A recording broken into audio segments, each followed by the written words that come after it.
अस्सलाम वालेकुम। Faisalabad programme news night के साथ मैं हूं आपका मेज़बान मोहम्मद बिलाल डोगर।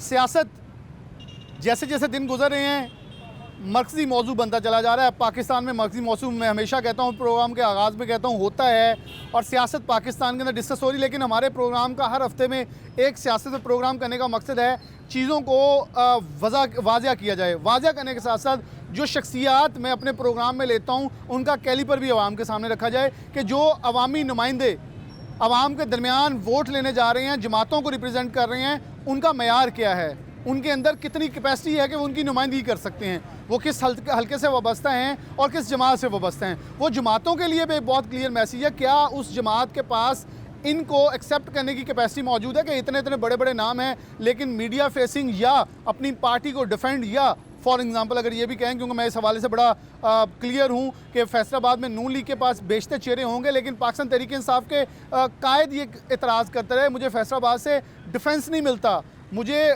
काउंटर नहीं किया जाता। तो ऐसे ही बहुत सारे नाम फिर दीगर जमातों के अंदर भी हैं। तो पार्टियां जो हैं वो तो लीडर बनाती हैं, तो लीडर क्यों नहीं बन पा रहे? अगर नहीं बन पा रहे तो फिर आवाम के पास क्या चेहरे लेके जा रहे हैं? और जब बात करें लीडरशिप की तो एक सबसे बड़ा सेक्टर और एक सबसे बड़ा वोट बैंक जो है वो ख़वातीन का है।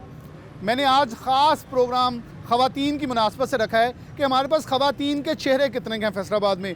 मैं गिनूँ तो मेरे 5 उंगलियाँ कम पड़ती हैं, और ये 5 उंगलियां कम इसलिए पड़ती हैं क्योंकि इतने नाम ही नहीं हैं, और जो आते हैं वो पार्टियों के अंदर शायद सियासी नज़रिए की या सियासी चापलूसी की भेंट चढ़ जाती हैं। ख़वातीन का मेयार हमेशा मुख्तलिफ और बुलंद होना चाहिए। हम हमेशा कहते हैं मगरिब तर्ज तरक्की करेंगे, मगरिब के जैसा हम ये करेंगे, लेकिन उनसे सीखने की बजाय बिगाड़ ज़्यादा पैदा कर लेते हैं। मैं सबसे पहले अपने पैनल का आपके साथ तारुफ करवा दूँ, फिर प्रोग्राम में आगे बढ़ते हैं। नूरनिसा मलिक साहिबा मौजूद हैं, deputy secretary general Punjab Pakistan Peoples Party हैं और साथ साथ साबिक MPA भी हैं। बहुत शुक्रिया आपका वक्त देने के लिए। गालिया फ़ारूक साहिबा मौजूद हैं, फ़ारूक फाउंडेशन की CEO हैं और सोशल एक्टिविस्ट हैं। जब भी बात हो अवामी मसाइल की और अवामी मसाइल से हटकर इंसानी हमदर्दी की और इंसान से वाबस्ता मुश्किलात की, तो इसके ऊपर हमेशा हमारे प्रोग्राम्स के अंदर या कहीं भी सोशल प्लेटफॉर्म के ऊपर भी आवाज़ बुलंद करती हैं। ताहिरा खिची साहिबा रास्ते में अभी वो हमें ज्वाइन करेंगी, लेकिन मैं क्योंकि जो मेरे मेहमान काबिल एहतराम में पहले मौजूद हैं उनसे बात का आगाज़ कर लेते हैं। मैं गालिया फ़ारूक साहिबा से आगाज़ करूँगा क्योंकि आवाम की बात करेंगे तो आवाम के नुक्ते पहले सुन लें, फिर अवामी नुमाइंदे के पास चलेंगे। आप क्या समझती हैं इस वक्त आवाम के मसाइल हैं क्या? जमात इस्लामी वाहिद जमात है जिसने अपना मंशूर पेश कर दिया है। कोई इलेक्शन में कम व बेश 2 माह बाकी हैं, सियासी मंशूर नहीं है, क्या करेंगी पार्टियाँ, क्या करना चाहती हैं? आपको क्या लगता है कि अभी भी रोटी कपड़ा मकान या मोटरवेज़ और यही अवामी डिमांड है, या एक नया पाकिस्तान तब्दीली यही अवाम चाहती है, या अवाम नौजवान इस वक्त कुछ और चाह रहा है? जी, सबसे पहले तो ना बिलाल बहुत बहुत शुक्रिया कि आपने अपने प्रोग्राम में बुलाया। अच्छा, आज जो बात मैं करूँगी वो करूँगी अवाम और ख़ास करके यूथ की। अब जैसे मतलब 2023 आ गया है तो इस वक्त यूथ जो है इन 8 बाज़ारों में फैली हुई है, तो उसके बहुत से सवाल हैं। टैक्स के अकॉर्डिंगली जो कुछ हुआ कि यहाँ से लोग वहाँ गए, वहाँ से लोग वहाँ गए, लेकिन अवाम की बात नहीं सुनी गई, किसी ने भी नहीं सुनी। सिर्फ अवाम को एक जो है वो कह दिया गया कि हाँ जी ये काम होगा, ये काम हम कर देंगे, लेकिन काम हुआ नहीं। टैक्स के अकॉर्डिंगली कोई भी पेशरफ्त नहीं हो सकी। ताजर हजरात रोज़ बरोज़ टैक्स के अंडर ही जा रहे हैं। कॉर्पोरेट सेक्टर इस वक्त फैसलाबाद का बिल्कुल डाउन चला गया है। बेसिकली ये एक ऐसे है कि जो टैक्स देता है उसे पीस दिया जाता है, जो टैक्स नहीं देता उसकी मौजें हैं। उसके लिए चोर दरवाज़ा अदारों ने इतना बड़ा रखा हुआ है कि जो टैक्स देने वाला वो भी सोच रहा होता है मैं आमदन अपनी हकीकी बजाय जाली दिखाऊं ताकि मैं भी कुछ बच जाऊं। एग्जैक्टली। अब आप देखें कि किसी भी मुल्क में तरक्की का राज कॉर्पोरेट सेक्टर है। तो जब हमारा फैसलाबाद पाकिस्तान का 3रा बड़ा शहर है, लेकिन यहाँ का कॉर्पोरेट सेक्टर इस वक्त बिल्कुल ज़मीन की तह पे लग चुका है, तो हमने क्या करनी है यहाँ पे तरक्की? तो मेरा तो सवाल जो ये है कि हम अपनी यूथ के लिए क्या चीज़ ऐसी नहीं लेकर आएंगे कमिंग इलेक्शंस के बाद कि ना यूथ की यहाँ पे सुनवाई हो जाएगी। मेरा सबसे पहला सवाल यही है। क्योंकि आपकी बात सही है। मैं मैडम नूरनिसा मलिक साहिबा की तरफ बढ़ूँगा। यूथ के लिए बात होती है, आप बड़ी जब मेंबर पंजाब असम्बली रही, यंग हैं, आप अभी भी यंग हैं, आपके नौजवान बेटे और बेटी जो है मैंने देखा काफ़ी हद तक, बहुत हद तक बल्कि हर जगह रिप्रेजेंटेशन करते हैं, हमेशा यूथ की रिप्रेजेंटेशन करते हैं। लीडर आपके यंग हैं बिलावल भुट्टो जरदारी, लेकिन क्या बात है कि यूथ जो है वो अट्रैक्ट क्यों नहीं हो पा रही? उनके लिए क्या कोई उनकी मतलूबा उनको ख्वाहिशात के मुताबिक चीज़ें मुहैया नहीं की जा रही, या उनकी जो नब्ज़ है उसको नहीं छेड़ा जा रहा? बहुत शुक्रिया बिलाल कि आपने दोबारा हमें अपना नुक्ता नज़र पेश करने की यहाँ पे मौका दिया। तो सबसे पहले तो मैं एक बात आपने जो कही कि लेडीज़ के जो नुमाइंदगी है उस तरह नहीं हो रही जिस तरह होनी चाहिए, तो मैं यहाँ पे मैं तो अपने आप को हमेशा इस पे बात पे प्राउड फील करती हूँ कि मैं जिस खातून की पार्टी से हूँ, मोहतरमा बेनज़ीर भुट्टो साहिबा, उनको उनका तो जो कैलिबर है, उनका जो मैं कहती हूँ किरदार है, वो सिर्फ पाकिस्तान में नहीं वो दुनिया में एक्नॉलेज किया गया है। तो यदि लेडीज़ जो हैं सियासत में हैं और काम भी कर रही हैं, बड़ा अच्छा मेरा ख्याल है बहुत से हमारे जो मेल कैंडिडेट्स हैं उनसे बेहतर ख़वातीन काम करती है। लेकिन उनको मैं मगर हाँ जी, मैं गुज़िश्ता पाकिस्तान तहरीक इंसाफ के दौर की बात कर लेता हूँ। एक फैसलाबाद की MP फिरदौस राय, मैं तो बड़ा बांगे दोहल बोलता हूँ, जो काम वो करती थी, मुझे मेंबरान असम्बली के नाम याद हैं जो कि पार्टी छोड़ चुके हैं, जो उस पार्टी से गद्दारी कर चुके हैं, भगोड़े बन चुके हैं। वो उन्हें कहते थे कि आप MPA रहें, वज़ीर आला ना बने, रोका जाता है, अब्यूज़ किया जाता है, मैं उसे अब्यूज़ कहूँगा। उन्हें उनके दायरा कार से भी अंदर धकेला जाता है कि आप ना निकलें, हम करेंगे, आप हमें दें बजट। एग्जैक्टली देखिए ये चीज़ जो थी मोहतरमा बेनज़ीर भुट्टो साहिबा से ज़्यादा किसने फेस की कि जब उस टाइम के आर्मी चीफ भी आपको पीछे यानी दीवार के साथ लगाना चाह रहे हों और पॉलिटिकल पार्टीज़ भी एक प्लेटफार्म पे हो कि इस खातून को आगे नहीं आने देना, और जब एक अदारा भी ये कहे कि हम किसी खातून को सैल्यूट मारने से यानी हक में नहीं है, तो उस हालात में भी बीबी ने सियासत भी की और अपने आप को मनवाया भी। तो अभी भी ख्वातीन सियासत भी कर रही हैं, मनवा भी रही हैं। ये अलग बात है कि बिल्कुल ये मेल डोमिनेटेड एक सोसाइटी है, यहाँ पे अपनी जगह बनाना थोड़ा मुश्किल है, मगर स्ट्रगल करने से ही ये हालात ठीक होंगे और आगे बढ़ने से ही हालात ठीक होंगे। दूसरा जो बात यूथ के हवाले से कही गई कि यूथ उस तरह अट्रैक्ट क्यों नहीं हो रही, तो बात यह है कि यूथ तक जो तक ट्रू लीडरशिप उसका मैसेज दिलों पे असर करता है। आपने देखा जब भुट्टो साहब ने सियासत शुरू की तो लोगों को उस तरह ना ये मोबाइल वाला कल्चर था ना कुछ था, लोगों को एक मैसेज गया था, लोग खुद ब खुद उनके साथ निकले थे। इसी तरह जब आप देखें, जब तक आप तमाम पॉलिटिकल पार्टीज़ को अपना मैसेज कन्वे करने की इजाज़त नहीं देंगे, किसी को हर पॉलिटिकल पार्टी को मुख्तलिफ एरियाज़ तक महदूद करने की कितनी कोशिश करेंगे। आप देखें ना पीपल्स पार्टी को पूरी कोशिश की जा रही है कि उसको सिंध तक महदूद कर दिया जाए, बाकी अजला में बाकी सूबों में उस तरह ना काम करने दिया जाए। तो ये लीडरशिप के साथ भी ज़्यादती है और पाकिस्तान के अवाम के साथ भी ज़्यादती है। ये अवाम का फ़ैसला है, ये यूथ का फ़ैसला है कि वो किस पॉलिटिकल पार्टी को आगे आने यानी रास्ता देना चाहती है, उनको वज़ीर आज़म बनाना चाहती है। अगर ये अदारे ही डिसाइड करेंगे और लोगों को ये मैसेज जाएगा कि वोट की कोई अहमियत नहीं है, तो मेरा ख्याल है यूथ में इसी तरह बदली फैलेगी। आपकी तरफ बढ़ूंगा गालिब साहब, क्या आप समझती हैं ख़वातीन के मसाइल बड़े ख़त्म हो गए हैं? क्योंकि मैंने माज़रत के साथ मैं इसलिए देखता हूँ, मैं तो जब भी बरतानिया अमेरिका जिसकी मिसालें दी जाती हैं, वहाँ मुख्तलिफ हल्कों को मुख्तस कर दिया गया है। यहाँ अक़लियत खड़ी होगी, यहाँ खातून खड़ी होगी, हर जमात वहाँ खातून ही खड़ी करती है, और जब खातून खड़ी होती है तो वो असम्बली में उनको प्रोटेक्ट करती है। मैंने देखा बार्किंग एंड डेगनम एक इलाका था, वो अपना बेबी लेके जाती थी असम्बली के फ्लोर पे, वो उसे फीडिंग भी करवाती थी। एतराज़ हुए तो एतराज़ के जवाब भी आए। उन्होंने कहा ये एक आज़ादाना जमहूरी माँ है, जमहूरियत की माँ की पार्लियामान है, तो यहाँ से एक पैगाम जाना चाहिए। ऐसा हमने नहीं देखा। ख़वातीन के नाम के ऊपर फैसलाबाद में भी बात कर लें तो फैक्ट्रीज़ में डायरेक्टरियाँ चलती हैं, उनके नाम पे कर्जे ले लिए जाते हैं। तो खातून को सिर्फ एक कठपुतली ही क्यों रखा गया है? ये सिस्टम में ताकतवर कैसे हो सकती है? असल में जी शुरू से 1947 के बाद ख़वातीन को लीडिंग रोल में आने नहीं दिया गया। सबसे पहली बात यह कि हम किसी भी खातून की हम अगर वो लीडिंगशिप पे है तो हम उसको एक्सेप्ट नहीं करेंगे। मतलब अगर मैं ख़ुद भी हूँ तो मेरे लिए भी बहुत से प्रॉब्लम्स आते हैं, डेली आते हैं। लेकिन अगर हम इंग्लैंड से कंपेयर कर रहे हैं अपने फैसलाबाद को, वो तो नामुमकिन है, वो तो बात ही नहीं, वो तो मैच ही नहीं हो सकता।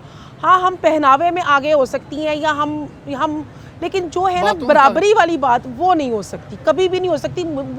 वो तो मेरा ख्याल है कि अगले 70 साल बाद भी नहीं हो सकती, क्योंकि वो लोग उससे भी बहुत आगे चले जाएंगे।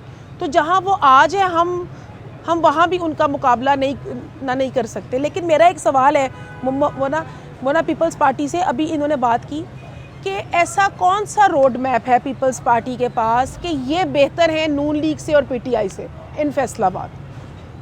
खवातीन के हवाले से खवातीन के हवाले ये से, जो बिल्कुल, आप कुछ और खवातीन भी है तो साथ ऐड कर दें ताकि जी। हम एक बार एक खातून अगली ब्रेक में वो भी आ जाएंगी तो मैं जी। इकट्ठा ही क्वेश्चन पुट कर लूंगा बिल्कुल, दोनों के ऊपर। बिल्कुल, मेरा तो ये एक बहुत बड़ा सवाल है कि ऐसा कौन सा रोड और मैप है। एक मेरा सवाल भी जी, ले लें। प्लीज़। मसाइल खवातीन के सब बुनियादी आपका समझिए जो सोशल सर्कल में आपके सोशल मीडिया के ऊपर आपके ग्रुप के अंदर जो आपके हैं इस वक्त मसाइल क्या हैं?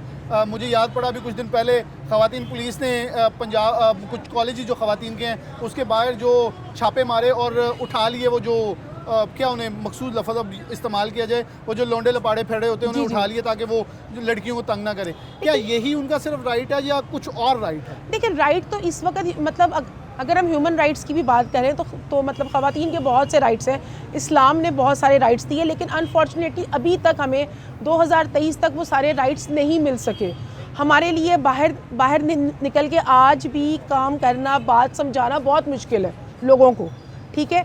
तो मुझे लगता है कि अभी हमें मज़ीद इसके लिए बहुत टाइम लगेगा, वरना हमें उस जगह पे आने के लिए कि अगर एक अदारे को अगर एक औरत भी लीड कर रही है तो उसको भी आप एक्सेप्ट करें, आप उसकी भी बात सुने, तो अभी इसको टाइम लगेगा। मैं यहाँ एक ब्रेक की तरफ बढ़ेंगे, दोनों मेहमान हमारे साथ मौजूद है, एक छोटी ब्रेक लेंगे, तीसरी मेहमान हमें ज्वाइन करेंगी। ब्रेक के बाद वापस आते हैं, सवाल उनके आगे हैं, दोनों को पुट करके आंसर लूँगा। छोटी सी ब्रेक, दोबारा वापस आ रहे हैं।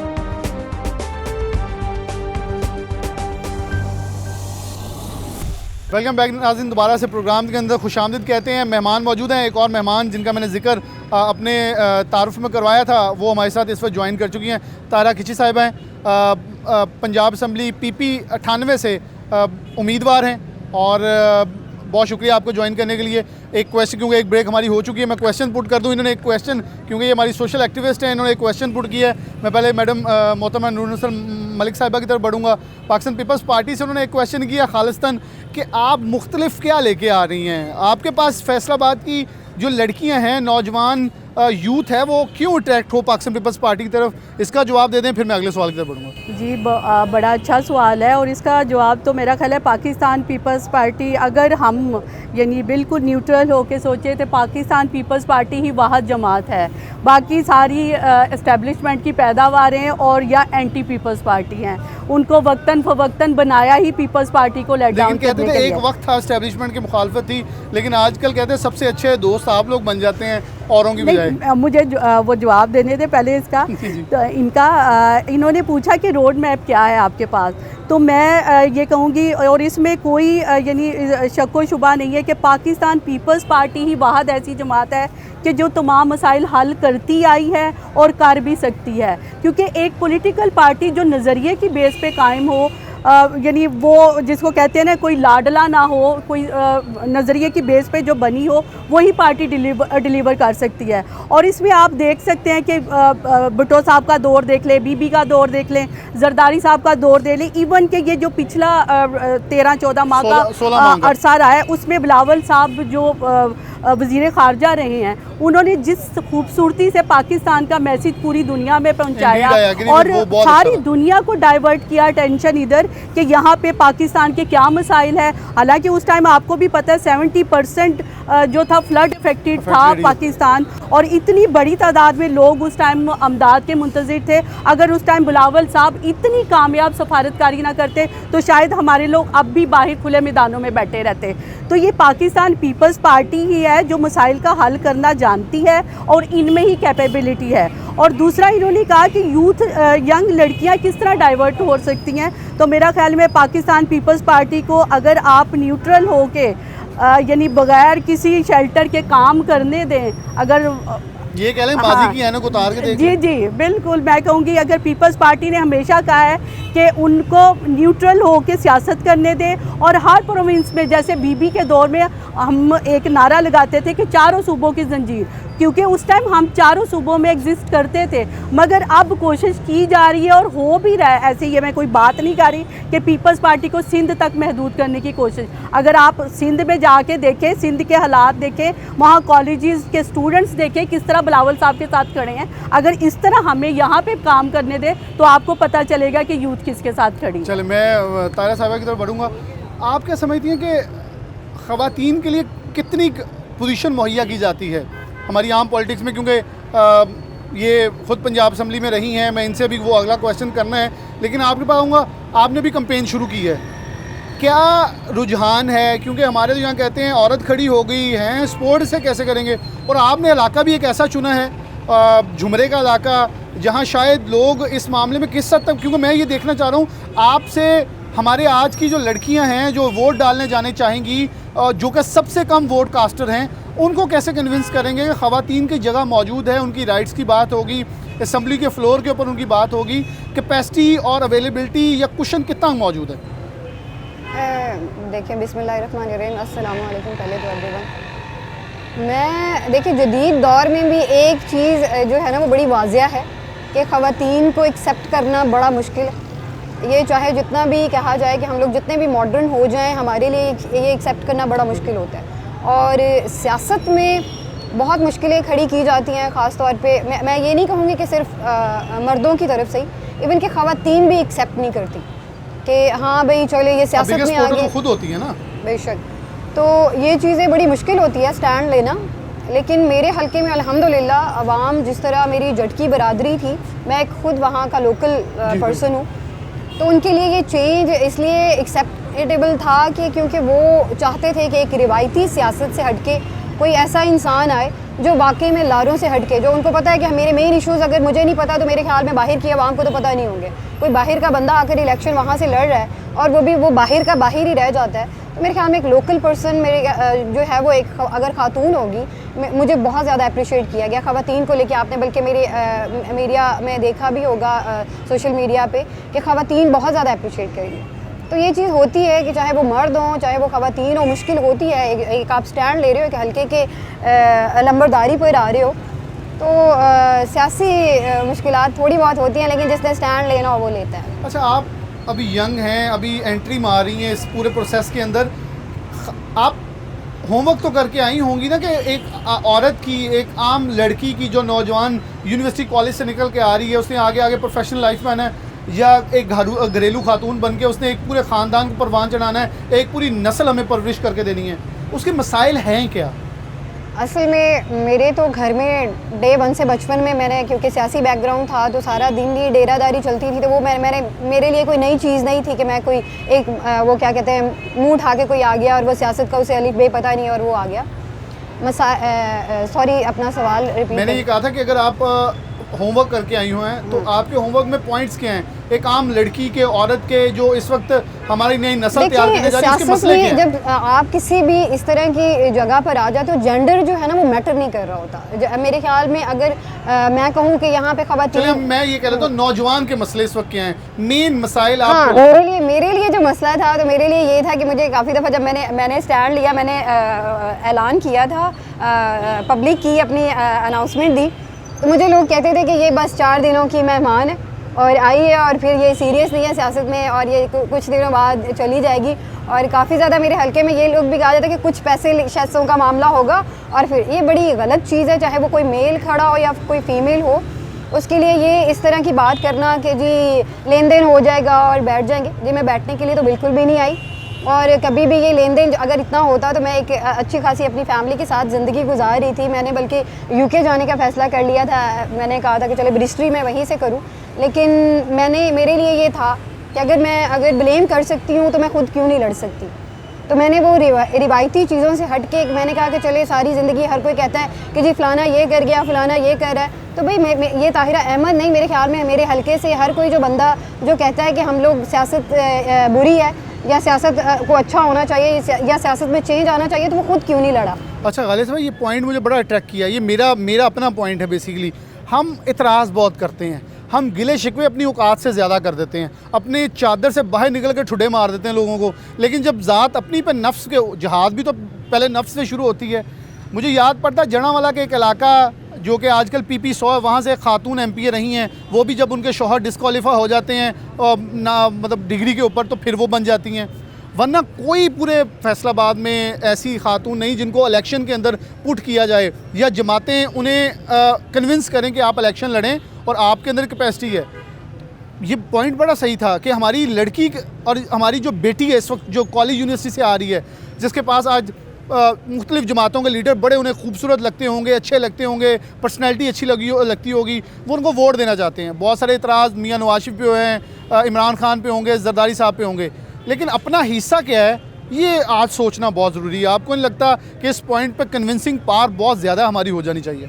अच्छा, इसकी सबसे पहली बात तो ये है कि मेरे राइट और लेफ़्ट जो दोनों मेरी बहनें बैठी हुई हैं, दोनों की फैमिली सियासी हैं, दोनों मेरी तरह कोई आम फैमिली से उठ के नहीं उन्होंने अवामी मुश्किलात देखी हैं, इन्होंने जेलें देखी हैं, इनके मतलब खानदान दोनों ही सियासी फैमिलीज हैं। सॉरी टू से, हम लोगों ने भी सारी ज़िंदगी सियासतदान खड़े किए हैं, सियासत में हमारे इसलिए भी कोई याद है। आप खुद देखें ना, ताकि हाँ, आवाम के अभी वो कहते हैं पंजाबी लामे सुनने आप अल्लाह ही में लामा सुन ले ले। लिए। तो वो दोनों ही सियासी फैमिली से उनका है। अच्छा, अब एक बच्ची जो एमफिल या पीएचडी करके अपनी जॉब ढूंढ रही है और उसको जॉब नहीं मिल रही, तो डेफिनेटली उसने फिर रजिस्ट तो करना है।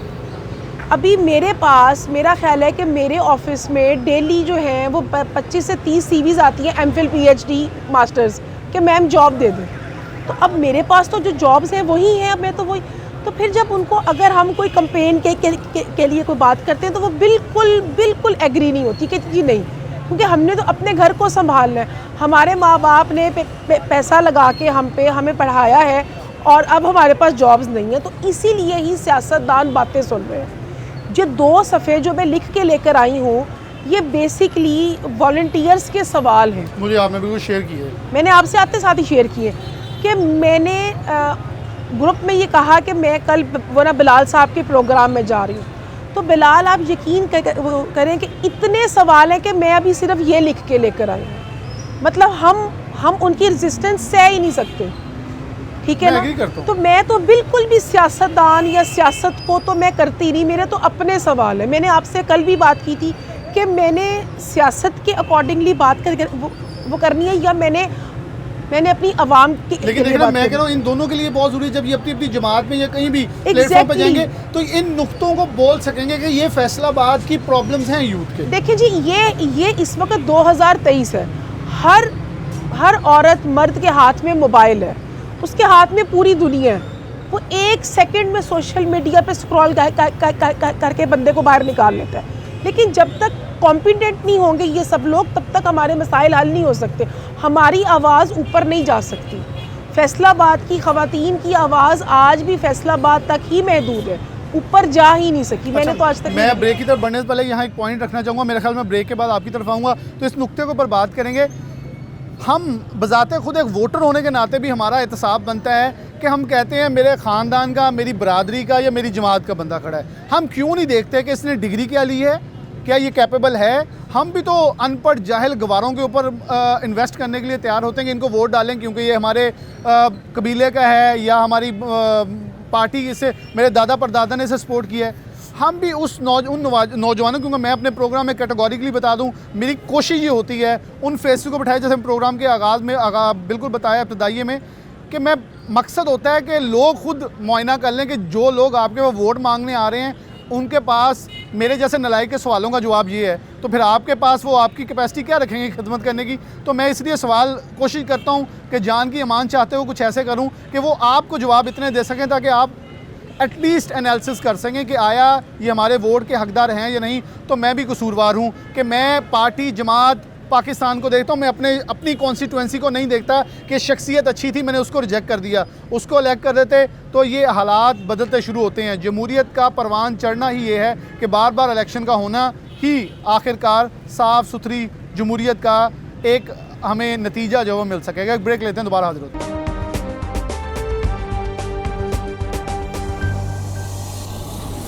वेलकम बैक नाज़रीन, दोबारा से प्रोग्राम के अंदर खुशामदीद कहते हैं। तीनों मेहमान हमारे साथ मौजूद हैं, बड़ी सैर हासिल गुफ्तगू हो रही है। मकसद फिर से मैंने कहा हम ओवरऑल सियासत पे बात करते हैं। मोहतरमा नूरुन्निसा मलिक साहिबा बेशतर प्रोग्राम में मेरे साथ मौजूद होती हैं, लेकिन ख़वातीन पे, ख़ास ख़वातीन के ऊपर बात बहुत कम होती है, एग्री। और इसलिए मैंने ये चाहा कि तीनों मेहमान ख़वातीन हों तो हम यूथ की और ख़वातीन की बात करें कि मेरी बेटी के, मेरी बहन के, मेरी माँ के मसले क्या हैं। वो बेनज़ीर इनकम सपोर्ट के लिए वो रोज़गार किसी भी राशन प्रोग्राम के लिए लाइनों में लग के धक्के खाती हैं, ख़वातीन धक्का पेल में मर जाती हैं। क्या मेरी माएँ इसलिए थी कि वोटें भी लाइन में लग के देंगी और फिर मांगना, बल्कि ये भीख ही है, वो भी लाइन में लग के उन्हें दी? तो क्या ऐसा सिस्टम मौजूद नहीं है कि उनको बाइज़्ज़त रोज़गार मुहैया किया जाए? मेरी बेटियां जो स्कूल कॉलेज में पढ़ रही हैं उनको इतना ट्रेन कर दिया जाए कि उस पाकिस्तान के मुस्तकबिल के लिए काम करें। इस शहर में जो गालिया साहब ने एक सवाल किया, वो मेरा भी बड़ा हमेशा सवाल हॉट टॉपिक रहा है। इस शहर से नौजवान का बैरून मुल्क जाना नहीं बनता। ये तो वैसे ही किसी बड़े, इसे मैनचेस्टर कहते हैं इसलिए हैं, ये ख़ुद एक कमाओ पुत है, ये सूतर मंडी है, यहाँ बाज़ार हैं, छोटी इन्वेस्टमेंट से बड़ा मुआवजा कमाया जाता है। मोहतरमा क्या कहेंगी इस हवाले से कि यूथ के लिए फिर आखिरकार ये शहर और शहरों में ऐसे मसाइल जो हैं, इनके तदारक के लिए आपका समझती है, ख़ास तौर पर ख़वातीन के मसाइल और यूथ के मसाइल? देखिए बिलाल, इसमें जो इधर से मेरी बहनों ने बात की, जो आपने एक तसलसल है यहाँ पे पाकिस्तान में बदकिस्मती, अगर हम जेंडर अच्छा एक चीज़ यहाँ माजरत एक और ऐड कर लें, जो गालिया साहब कह रही, मैंने पॉइंट अभी हिट किया है कि एमफिल करके एक लड़की आती है, अभी तायरा साहिबा आई हैं, इनका चलो थोड़ा स्पोर्ट थी, लेकिन जब वो सियासत में एंटर होने लगी, जमात की, सियासी जमात की मेंबरशिप लेती हैं, तो वहाँ ऐसा माहौल नहीं है। माजरत साहब, बहुत सारे शोबों में, हर शोबे में ऐसे काली भेड़ें मौजूद हैं, तो वहाँ लड़कियाँ भाग जाती हैं कि माहौल इतना नहीं है, बहुत सारी चीज़ें कॉम्प्रोमाइज़ करनी पड़ती हैं, शायद वो नहीं की जाती। तो आपने भी उसको हमेशा टेकअप किया और उसको हल करने की तरफ जाती हैं, इसको भी ज़रा हाईलाइट करें। यहाँ पर एक छोटी सी बात, सॉरी मुबाज़ा कि एक तो माहौल नहीं है, दूसरी बात ये कि उस लड़की के अंदर कैपेसिटी भी नहीं रही जीसी की, या मतलब वो फीसेस दे दे के उनकी बस हुई हुई है, बिल्कुल जॉब्स है नहीं। तो मतलब वो ये सोचती है कि मैं एक सियासी ओहदेदार के साथ क्यों चलूँ कि जब तक मेरे पास जॉब ही नहीं है। तो ये चीज़ें ये जो आप ख़ास तौर पे गर्ल्स के हवाले से या बच्चियों के हवाले से बात हो रही है कि जॉब की कमी है, ये सिर्फ गर्ल्स के साथ ही नहीं मसला, ये हमारे बच्चे भी जो यूनिवर्सिटी से फारग होते हैं, आला क्वालिफाइड होते हैं, मगर आगे जाके जब प्रैक्टिकल लाइफ में आते हैं तो फिर उनके पास ऑप्शन ही नहीं रहता कि ये मुल्क से बाहर चले जाएँ या कोई यदि छोटे मोटे काम की तरफ चले जाएँ। तो सबसे पहले मैं ये बात कहना चाहूँगी कि जो इस टाइम पाकिस्तान के इकोनॉमिकल कंडीशंस है, वो फैसलाबाद को छोड़े पूरे पाकिस्तान के अवाम को इतना दबा दिया गया, जिसको कहते हैं ना अपनी डाल देना, कि ये अपनी डली रहे, इनको पेट भरने की पड़ी रहे, ये ना सियासत की तरफ देखें, ना या अवाम के मसाइल की तरफ देखें, इनको अपनी पड़े दे, ताकि ऊपर जो हमारे अरबाब इक़्तिदार हैं वो अपनी मनमानियाँ करते रहें। और आप देखिए सियासत में सोचे समझे, यानी एक मंसूबे के तहत पैसे को इतना इन्वॉल्व कर दिया गया है, इतना इन्वॉल्व कर दिया गया है कि हम जैसे लोग भी, हालांकि हमारी यानी थर्ड जनरेशन है सियासत में, हमारे बड़ों ने ये, जैसे इन्होंने कहा कि ये दो ख़ानदान सियासी है, तो हम भी शुरू से सियासी नहीं थे, हमने भी कहीं से स्ट्रगल शुरू की थी, और स्ट्रगल भी ऐसी शुरू की थी कि मर्दों को भी पीछे छोड़ गए थे, औरतों की सियासत। बिल्कुल, हमारे बुजुर्गों ने, मेरी बड़ी यानी आंटी ने जिस तरह की सियासत की, वो तारीख में उनका नाम लिखा हुआ है,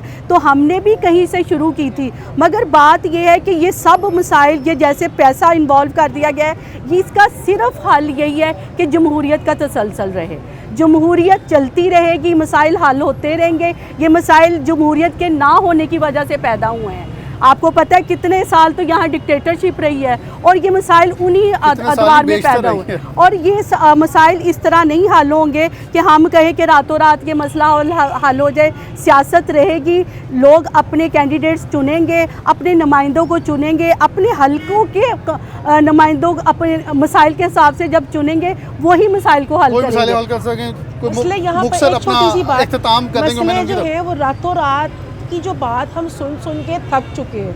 मतलब रातों रात तो हुई नहीं, 75 साल हो गए, अभी भी रातों रात वाली तो बात। मगर मैंने ये भी साथ कहा है कि जमहूरियत इतना तसलसल नहीं रहा, जमहूरियत का मसला है ना यहाँ पे। मैं कहती हूँ कि बेनज़ीर इनकम सपोर्ट की जगह पर अगर वही पैसा वुमेन एम्पावरमेंट पे लगा दिया जाता तो वो ज़्यादा यूज़फुल था, कि बजाय इसके कि 2-2 हज़ार की पर्चियाँ हम लोग बांटते, हम अगर वही कोई छोटे कारोबारों को हम तब सपोर्ट कर देते तो आज हर औरत अपने घर में एम्पावरमेंट पे होती।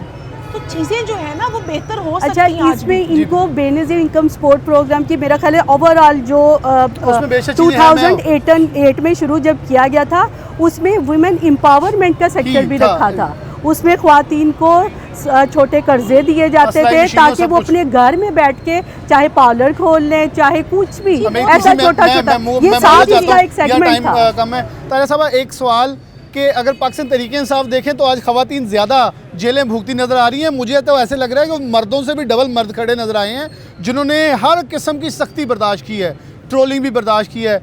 वो तो इंटरव्यू प्रेस कॉन्फ्रेंस करके जाते रहे, लेकिन ये अभी भी मौजूद हैं, डटी हुई हैं। तो खवातीन तो जमातों के लिए ज़्यादा मजबूत साबित हुई कि इनके ऊपर एतबार ज़्यादा किया जा सकता है। ना तो करप्शन के मामले में ये आगे बढ़ती हैं और ये पार्टी के साथ वफादारी भी निभाती हैं।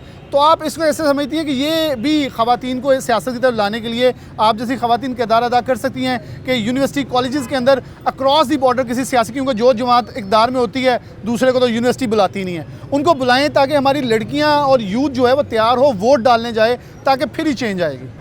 देखिए, वही बात मैं कहूँगी, टिपिकल सियासत जब तक रहेगी ना, तब तक मेरे ख्याल में ख़वातीन को एज अ जेंडर ही कि फ़ीमेल है, इसको क्या करना है, इसको क्यों आगे लाया जाए, इससे फ़ैसला साजी नहीं ली जाती। इसलिए नहीं ली जाती कि हम लोग उसको एक लो लेवल का समझते हैं कि हाँ फ़ीमेल, यहाँ पर फ़ीमेल आ जाता है, ये इसका तो वो अकल की बात पे आ जाती है कि हम लोग तो अकले कुल हैं और फ़ीमेल नहीं कर सकती। ये इस पे मेरा थोड़ा सा यही है। बाकी सियासत को लेके आप बात कर रहे हो, देखिए अदम बर्दाश्त जो है ना, वो किसी भी पार्टी, चाहे वो आपने जिस पार्टी का नाम लिया है, जेलें तब भुगतता है। देखिए वहाँ पर भी जो गिल्टी होगा उसके लिए वही चीज़ होगी कि जो उसके लिए, अगर आप गिल्टी नहीं हो सज़ा तो नहीं दी जाती आपको। सियासत में मेरे अब पिछले दौर के जो सियासतदान थे, इनमें अदम बर्दाश्त बहुत ज़्यादा, अदम बर्दाश्त की वजह से उन्होंने सियासी जो जितने भी नौजवान थे, चाहे वो फ़ीमेल हैं जो कि सज़ाएं भुगत रही हैं या फिर वो मेल हजरात हों, आप देख लें कितने पर्चे हुए हैं जिनमें यंग जितने भी मर्द भी थे, ख़वातीन भी थी, उनमें बच्चे भी हमारे शामिल किए गए हैं काफ़ी ज़्यादा। वो सिर्फ़ और सिर्फ इस वजह से थी क्योंकि हमारे सियासतदानों की अदम बर्दाश्त, और उन्होंने सियासत इतनी गंदी कर दी है कि हमारा अगला जितना भी फ्यूचर, जितने हमारे यंगस्टर हैं उनके लिए वो एक सज़ा है, और वो हमारे बच्चों के लिए ही वो सज़ा है। देखिए सियासत को, हमने तो वो तलखी देखी, हमारे घरों तक आ गई है कि बेटी बाप से लड़ी है, बेटा बाप के गिरबान पकड़ है, बाप बेटे को घर से निकाल रहा है। ये तो सियासत थी नहीं, सियासत तो खिदमत थी, खूबसूरती थी। असल में जी पीटीआई में सारे थे भिगोड़े। जब पीटीआई पे मैं वो बुरा वक्त आया, इख्तिलाफ की तरफ नहीं, जब मैं कहता हूं पीटीआई पे बुरा वक्त आया तो वो सारे चूहे दौड़ उन्होंने गए। अपनी असलियत दिखा दी। अच्छा, इसमें एक और सियासत भी जो है ना, सियासतदानों में बहुत कम है, इखलाकियात से बिल्कुल ये हटे हुए लोग हैं। आप एक है ना कि भटकी हुई अवाम है, ये हम लोगों ने वो सियासतदान पैदा किए हैं, और जिसको आप कह रहे थे कैपेबिलिटी, अगर कोई पर्सन कैपेबल हो, आप चूज़ कर रहे हो, आपकी अगर 4.5 लाख या 5 लाख या 10 लाख का हल्का है, तो वो जब एक पर्सन को चूज़ कर रहा है, कम से कम उससे मिला तो होता है ना। आप एक देख लें कि एक पर्सन कैपेबल ही नहीं है। आप मेरे सामने, अगर आप मेरा ऑपोजिट पर्सन हो, तो मैंने उसकी इज्जत तार करने में आप सियासी और कहा जाता है ऑफ द रिकॉर्ड ये सिर्फ सियासी स्टंट था। आप चैनल्स पर देखें, सिर्फ और सिर्फ, चाहे वो पीपल्स पार्टी हो, चाहे वो नून लीग हो, चाहे वो पीटीआई हो, एक दूसरे की इज्जत तार करने के अलावा उनके पास मुल्की हालात को डिस्कस करने का वक्त ही नहीं। वैसे पीपल्स पार्टी का ये कल्चर नहीं है। उन्हें लगता है ना कि आवाम शायद ज़्यादा यहाँ पे मैं किसी भी पार्टी, एक पार्टी नहीं, लेकिन मेरी भी तो कोई ना कोई फेवरेट पार्टी होगी, लेकिन मैं उन लोगों के खिलाफ हूँ जो सियासत को ख़राब करने पर तुले हुए हैं। सियासत में अदम बर्दाश्त और इखलाकियात, देखिए अदम बर्दाश्त को बिल्कुल साइड पर रखें। आप में अगर बर्दाश्त ही नहीं है तो फिर आप किस चीज़ के लिए आए हैं सियासत करने के लिए? आप 4.5-5 लाख लोगों को कैसे संभालेंगे? पहला ये मुझे गिला है कि सियासत में रियासत मिक्स कभी भी ना करें। सियासत एक डिफरेंट चीज़ है, रियासत एक डिफरेंट चीज़ है। सियासत को, आप रियासत में अगर 3 चीज़ों पर मुलव्विस है, अगर आप इदारों में की बात करूँ मैं, 3 इदारे उसको चला रहे हैं। आप ये पहले मैडम सॉरी गालिया मैडम कह रही थी कि जॉब्स का इशू है। जब इदारे ही एक रोल अपने इदारे से हट के दूसरे इदारे में घुसेंगे तो जॉब्स नहीं मिलेंगी। अगर हम अपने बच्चों को सिखाएंगे यही कि आपने गुलामी करनी है, वो बिज़नेस कभी भी नहीं करेंगे। देखिए बिज़नेस ज़रूरी नहीं होता कि एक इंडस्ट्री को संभाला जाए या बहुत बड़े बिज़नेस शुरू करी जाए। आप अपने बच्चों को पढ़ा रहे हैं रटल के। पहली बात तो ये, जब जो बच्चा पढ़ के आता है वो रट्टे पे आता है, डिग्रीज़ उसकी होती हैं, और आप अगर उसके माइंड बनाएंगे कि वो बिज़नेस करे, चाहे वो छोटा करे चाहे वो बड़ा करे, आप बच्चों के माइंड अगर उधर लेके जाएंगे वो गुलामी में कभी भी नहीं आएंगे। सियासत एक डिफरेंट चीज़ है, रियासत एक डिफरेंट चीज़ है। रियासत का माइंड चेंज करने में सियासत का कोई किरदार इतना ज़्यादा अहम नहीं होता। 20 से 30% सियासत, अगर देखें हम लोग तो इलेक्शन के दिनों में जी ताज़ा घूमते हैं और इलेक्शन के दिनों के बाद हम लोग नज़र भी नहीं आते जो सियासतदान। लेकिन आवाम को जो है, जैसे कि आवाम लोकल आवाम है, उसको अपना खुद संभालना पड़ेगा। आप हर इदारे को लेके, इदारे के अभी रिसेंटली सुप्रीम कोर्ट का ऑर्डर आया था, आपकी पार्टी को जो नौजवान पकड़े गए हैं उनका ये था कि उनका ट्रायल होना चाहिए, और मेरे ख्याल में सेनेट का वही रोल आ चुका हुआ है कि जी उनका ट्रायल मिलिट्री ट्रायल होना चाहिए। तो देखिए कहाँ तक सियासत चली गई कि हमारे बच्चों ने जो जो उनसे करवाया गया, अब उनको वो मिलिट्री ट्रायल तक लेके जाया जाए। और ये चीज़ वही है कि कज फहमी, सियासी कज फहमी, जिनको सियासत नहीं पता, जिनको बिजनेस नहीं पता, हम लोगों ने उनको अपने सरों पे रखा हुआ है ताकि वो हमारी सियासत। बहुत शुक्रिया आपका मैम, इसलिए क्योंकि टाइम कम मिला था, लेकिन मैं इस बात को इंडोर्स करता हूँ। पाकिस्तान पीपल्स पार्टी के 1-2 नामों के अलावा बेशतर लोगों ने बहुत ज़्यादा तदब्बर की सियासत की है। मैं नून लीग के कुछ लोगों से इख्तलाफ करता था फैसलाबाद की हद तक, जिन्होंने मैं इसलिए नहीं, वो पाकिस्तान तहरीक इंसाफ में भी चले, जो उन्होंने फैसलाबाद का नाम बदनाम किया कि जो भी यहाँ से आता था, शहबाज गिल भी अपने आप को फैसलाबाद की कहते थे, और वो फिर जब बोलते थे तो लोग कहते थे थोड़े फैसलाबाद जो चंगा बंदा कोई नहीं निकलेगा। मैं पंजाबी में इसलिए बोला, जो लोगों के रिस्पांस हमें आते थे वो शर्मिंदगी का बाइस था, ना सिर्फ पाकिस्तान के अंदर बल्कि बैरून मुल्क जाके भी ये फेसिंग हमें की जाती रही, और हमने की, और ये शर्मिंदगी का बाइस थी कि मेरा शहर ऐसा नहीं है। मेरे शहर में अच्छे लोग हैं, मेरे शहर में मुस्बत लोग हैं, मेरे शहर में तो अमन पसंद लोग हैं। ना यहाँ मुहर्रम पे कुछ होता है, ना यहाँ रबीउल अव्वल पे कुछ होता है। यहाँ तो इलेक्शन के दिनों में लोग एक दूसरे को जीतने के मिठाइयाँ खिलाते हैं। ये जो पिछले 10 सालों में अदम बर्दाश्त, गालम गलोच और तासुब का माहौल पैदा हुआ है, इसे मिल बैठ कर ख़त्म करें। पाकिस्तान को मुस्बत रस्तों की तरफ लेके चलें, ताकि वो औरत, वो नौजवान जो इस सियासत से दूर हुआ है, वो दोबारा सियासत की तरफ आए और ख़िदमत के तौर पे इस जज्बे को अपनाते हुए इस पाकिस्तान के लिए अपना किरदार अदा कर सके, ना कि पाकिस्तान से मायूस होकर किसी और मुल्क की तरफ रुख करे। इसी के साथ प्रोग्राम न्यूज़ नाइट से इजाज़त दीजिए। अल्लाह हाफ़िज़।